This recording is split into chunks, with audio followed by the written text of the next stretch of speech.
کہ آپ لوگ جو ہم سب جو خامخواہ کے غموں میں خامخواہ کی پریشانیوں میں جا رہے ہیں تو نہ جایا کریں, لائف کو انجوائے کریں. اللہ نے ہمیں اصل میں خوشیاں دی ہیں, ٹینشنیں تو صحابہ نے اٹھائی ہیں, سمجھ رہے ہو, پریشانیاں تو ان لوگوں نے اٹھائی ہیں, میدان جنگ میں کٹتے تھے, شہید ہوتے تھے, بھوک کی اس سے یہ حالت ہوتی تھی. قرآن کہتا ہے او مسکینن ذا متربا, ایسے مسکین کو کھانا کھلاؤ جس کو بھوک نے اس کے پیٹ کو مٹی سے ملا دیا ہو, زمین پہ پڑ جاتے ہیں نا بھوک کی وجہ سے. وہ لوگ تھے اصل میں جن کو پریشانی تھی غربت کی, مہنگائی کی. ہمیں وہ پریشانیاں نہیں ہیں, ہم غریبیوں پہ اعتماد کر کے بیٹھ گئے ہیں. تو خوش رہنا سیکھو. اللہ کو یہ نا ٹیڑے میڑے چہرے پسند نہیں ہے. ہر وقت مصیبت میں یار یہ نہیں ہو رہا, یہ نہیں مل رہا, یوں نہیں مل رہا, ایسے نہیں ہو رہا, یہ اللہ کو خوشی نہیں ہوتی, اللہ کو غصہ آتا ہے.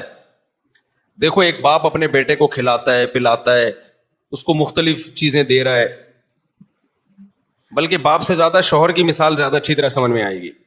ایک شوہر ہے اپنی بیگم کو کھلاتا بھی ہے, پلاتا بھی ہے, اس کو شاپنگ بھی کراتا ہے, اس کو تمام نعمتیں دے رہا ہے. بیگم ہر وقت منہ بنا کے بیٹھی رہتی ہے. کتنا غصہ آئے گا نا مرد کو, کیونکہ ہم لوگ آدمی ہیں نا, ہم لوگ کو پتا ہے ان چیزوں کا. کتنا غصہ آتا ہے نا. آدمی کہے گا بیگم کبھی منہ پہ مسکراہٹ بھی لے آیا کرو, کبھی اچھا بھی بول دیا کرو. ایک آدمی کسی کے گھر گیا, میزبان نے کہا یہ کھانا کھائیے, مہمان نے کہا نہیں, میزبان نے کہا کبھی اچھا بھی کھا لیا کریں, آ جائے کھانا کھا لیں آپ, ٹھیک ہے نا. تو کتنا غصہ آتا ہے نا آدمی کو ناشکری بیوی پہ. بھائی بیگم کبھی منہ سے اچھا بھی بول دیا کرو. تو اس کو اتنا غصہ نہیں آتا, آپ کو اتنا غصہ نہیں آتا جتنا اللہ کو آتا ہے, کہ ان کو ساری نعمتیں مل رہی ہیں, ساری خوشیاں, کھا رہے ہیں, پی رہے ہیں, سو رہے ہیں. ان کو ٹینشن اس کی ہو رہی ہے میرا بچہ سٹی اسکول میں کیوں نہیں پڑھ رہا, بیکن ہاؤس میں کیوں نہیں پڑھ رہا, اور مجھے ذاتی گھر کیوں نہیں مل رہا. تو اللہ کو غصہ آتا ہے ان چیزوں پہ. تو اللہ کو خوش لوگ پسند ہیں, سمجھتے ہو. غمزدہ لوگ اللہ کو بالکل بھی پسند نہیں ہے. غم صرف ایک اٹھاؤ, آخرت کا. غم کون سا اٹھاؤ؟ آخرت. میں آپ کو بتاؤں, ہم نے اللہ والوں کو دیکھا ہے, ان کو جب کوئی دنیا کی مصیبت پہنچتی ہے نا, تو ان کو غمزدہ ہوتے ہوئے شرم آ رہی ہوتی ہے. غمزدہ ہوتے ہوئے شرم آ رہی ہوتی ہے کہ اللہ کو کیا منہ دکھائیں گے. اللہ کہے گا اتنی خوشیاں تجھے دی ہیں. ہمارے حضرت مفتی رشید احمد صاحب رحمہ اللہ آخر عمر میں بیمار ہو گئے, تو جب کوئی ان کے پاس عیادت کے لیے جاتا نا,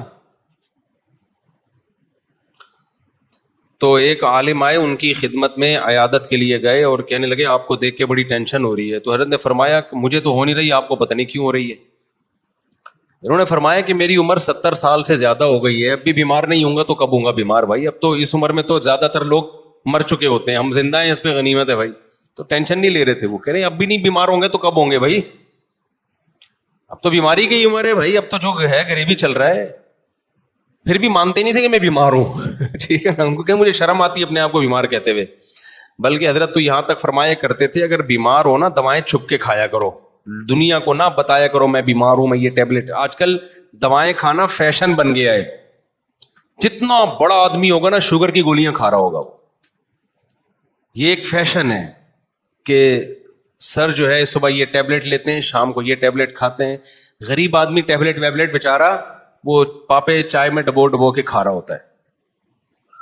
یہ مالداروں کے مسائل ہیں کہ سر آپ کی شوگر کہاں پہنچ چکی ہے. ٹھیک ہے نا, مالدار جس کو شوگر نہیں ہے غریب آدمی ہے, اس کو شوگر ہی نہیں ہے. یہ تو فیشن ہے نا. تو حضرت فرمایا کرتے تھے کہ بیمار بھی ہونا دوائیں چھپ کے کھایا کرو, لوگوں کے سامنے اپنی کمزوریوں کو اور بیماریوں کو شو مت کرو. سمجھتے ہو؟ کہا کہ صحیح ہے بس, اب ٹھیک ہے, بہترین ہے. یہ کچھ زیادہ تقویٰ ہو جائے گا, آپ کھا لیں. ایسا نہ ہو شوگر ہو گئی, آپ چھپ کے کہیں جگہ نہیں مل رہی تو مر ہی گئے ہیں. اب جو دواؤں کا عادی ہو جاتا ہے وہ تو کیا چھپ کے کھائے گا, وہ تو کھلے عام کھاتا ہے. اچھا کچھ دوائیں نہیں ہیں, وہ کہلاتی ہیں دوائیں. جیسے ملٹی وٹامن گولیاں, یہ کوئی دوائیں نہیں ہیں. اگر یہ کوئی کھا رہا ہے تو یہ کوئی دواؤں کی فہرست میں یہ چیزیں نہیں آتی ہیں. تو لیکن جو بیماریاں ہیں نا, جس کو لوگوں نے بیماریاں سمجھ رکھے ہیں, ان کو بیماریاں سمجھ لیا ہے, تو کوشش یہی کرو بھائی ہم صحت مند ہیں, ہم سب ٹھیک, سب کیا چل رہا ہے, اوکے کی رپورٹ چل رہی ہے. جب کوئی پوچھا کرے کیا حالات ہیں, بولو سب اوکے کی رپورٹ ہے. رپورٹ کا لفظ میں اس لیے استعمال کرتا ہوں کہ رپورٹوں پہ لوگوں کو یقین ہوتا ہے. دیکھو آپ کسی سے پوچھ رہے ہیں کہ آپ کے جگر ٹھیک کام کر رہا ہے, لیور ٹھیک ہے, آپ کا کڈنی ٹھیک ہے, وہ کہے گا ہاں ٹھیک ہے. آپ کہیں گے رپورٹ ہے تمہارے پاس, لیب سے رپورٹ ہے؟ وہ کہے گا ہاں جی یہ رپورٹ ہے. تو رپورٹ دیکھ کے یقین آ جائے گا نا. تو صرف یہ نہیں بتایا کرو میں خیریت سے ہوں, آپ بولو میرے پاس خیریت کی باقاعدہ رپورٹ ہے. ٹھیک ہے. تو میں جب بھی کسی سے خیریت پوچھتا ہوں, میرے دوستوں کو پتا ہے کہ میں یہ نہیں پوچھتا آپ خیریت سے ہیں, میں کہتا ہوں سب اوکے کی رپورٹ ہے. وہ آگے سے جواب میں کہتے ہیں رپورٹ کیا ہے؟ اوکے کی. اس کا مطلب واقعی اوکے ہے, باقاعدہ رپورٹ ہے اس کے پاس. تو اللہ کا شکر ہے ہمارے پاس بھی رپورٹ کیا ہے؟ اوکے کی رپورٹ ہے. جب بھی کوئی مجھ سے, اور اللہ اوکے کی رپورٹ ہی رکھے بھائی, زیادہ شو بازیوں میں بھی نقصان ہوتا ہے. تو اللہ اوکے کی رپورٹ ہی رکھے, خوش ہی رکھے اللہ تعالی ہم سب کو.